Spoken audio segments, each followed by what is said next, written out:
ప్రభునందు ప్రియులైన మీకందరికీ యేసుక్రీస్తు ప్రభువారి నామంలో శుభవందనాలు తెలియజేస్తూ ఉన్నాం. దైవజనులు బ్రదర్ భక్త సింగ్ గారి పరిచర్యలో నుండి అలసిన వాణిని ఓరడించు మాటలు. నవంబర్ 17. మిమ్మును ముట్టినవాడు తన కనుగుడ్డును ముట్టినవాడు. జకర్యా గ్రంథం 2వ అధ్యాయం 8వ వచనం. మనలను మనము తగ్గించుకొని మన పాపములన్నింటినీ ఒప్పుకొని ఆయన కరుణా కటాక్షముల యందు నమ్మిక ఉంచి ఆయన మాటలకు విధేయత చూపిన ఎడల ఆయన మనలను క్షమించి తిరిగి సమకూర్చును.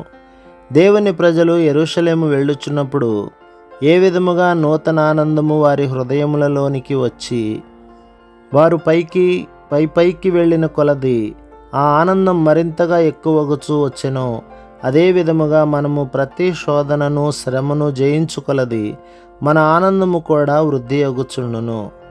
మనము ప్రభువైన యేసుక్రీస్తును మన స్వంత రక్షకునిగా స్వీకరించినప్పుడు మన హృదయాంతరంగము నుండి ఆయనే మన నీతి అని, శిలువపై ఆయన పాత పురుషుని చంపివేసనని నమ్మవలెను. అప్పుడు దేవుడు భక్తి లేని ప్రజలు మనకు హాని చేయుటకు అనుమతించడు. కీర్తనలు 125వ అధ్యాయం 3వ వచనం. ఆయన మనలను శిక్షించవచ్చునేమో గాని భక్తిహీనులను మనలను ముట్టనీయడు. సంఖ్యాకాండం 23వ అధ్యాయం 1 నుండి 9లలో మనము మోయాబు రాజైన బాలాకు బిలాముకు ఇశ్రాయేలు ప్రజలను శపించిన ఎడల గొప్ప బహుమానము నిచ్చేదనని ఎట్లు వాగ్దానము చేసినో చూసుచున్నాము. వారు ప్రభువుకు వ్యతిరేకముగా తిరుగుబాటు చేసినప్పటికీ ఇశ్రాయేలీయులు రక్తప్రోక్షణ క్రిందకు వచ్చిరి గనక ప్రభు బిలామును వారిని శపించనివ్వలేదు. ఇశ్రాయేలీయులు ఐగుప్తును విడిచిపెట్టిన దినమున దేవుని ఆజ్ఞకు లోబడి వారు వధించబడిన గొర్రెపిల్ల రక్తమును వారి గుమ్మములపైన ద్వార బంధములపైన ప్రోక్షించిరి. వారు ఆ విధముగా రక్తమును చిందించుట ద్వారా విశ్వాసము చేత నీతిమంతులైరి. కాబట్టి వారు అవిధేయులైనను ప్రభువు వారిని శపించుటకు బిలాముకు అనుమతినివ్వలేదు. ఆ విధముగా మన బుద్ధిహీనతను బట్టి అవిధేయతను బట్టి దేవుడు మనలను శిక్షించును గాని ఆయన ఎన్నడూనూ భక్తిహీనులైన ప్రజలు మనకు హాని చేయుటకు అనుమతించడు. వారు ఆ విధముగా చేయవలెనని అనేక విధములుగా ప్రయత్నించినను దేవుని ప్రజలకు వారు చక్కగా కాపాడబడుదురను నిశ్చయత ఉండును. యెషయా గ్రంథం 54వ అధ్యాయం 17వ వచనం. తన పరిశుద్ధతలో పాలిభాగస్తులుగా చేయుటకు దేవుడు వారిని ఒక ప్రేమగల తండ్రిగా దండించవచ్చును. హెబ్రీ పత్రిక 12వ అధ్యాయం 9, 10 వచనాలు.